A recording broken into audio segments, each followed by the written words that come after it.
بسم اللہ الرحمن الرحیم۔ السلام علیکم۔ آج 17 اپریل 2020 ہے تو سعودی وزارت صحت نے گزشتہ 24 گھنٹوں میں ریکارڈ ہونے والے کرونا وائرس کے مریضوں کی رپورٹ جاری کر دی ہے۔ تو اس کے بارے میں آپ کو مکمل ڈیٹیل بتاتا ہوں۔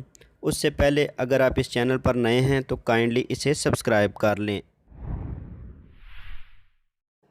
سعودی وزارت صحت کے ترجمان ڈاکٹر محمد عبدالعالی کا کہنا ہے کہ گزشتہ 24 گھنٹوں کے دوران کرونا وائرس سے 4 نئے مریض ہلاک ہوئے ہیں اور 762 نئے مریض ریکارڈ میں آئے ہیں، جن کے ساتھ مجموعی تعداد 7142 تک پہنچ چکی ہے، جبکہ صحت یاب ہونے والوں کی تعداد 1049 ہو گئی ہے، اور اب تک جو افراد کرونا وائرس سے ہلاک ہوئے ہیں ان کی تعداد 87 تک پہنچ چکی ہے۔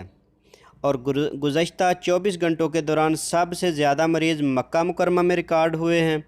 مکہ مکرمہ میں 325، المدینہ منورہ 197، جدہ 142، الحفوف 35، ریاض 24، دمام 18، الجبیل 4، طائف 3، المویہ 2، بیشہ 2، خبر 2، میسان 1، ینبو، جازان، راست نورہ 1، مزیلف، خمیس مشیط، نجران اور کنفذہ میں بھی 1 مریض ریکارڈ میں آیا ہے۔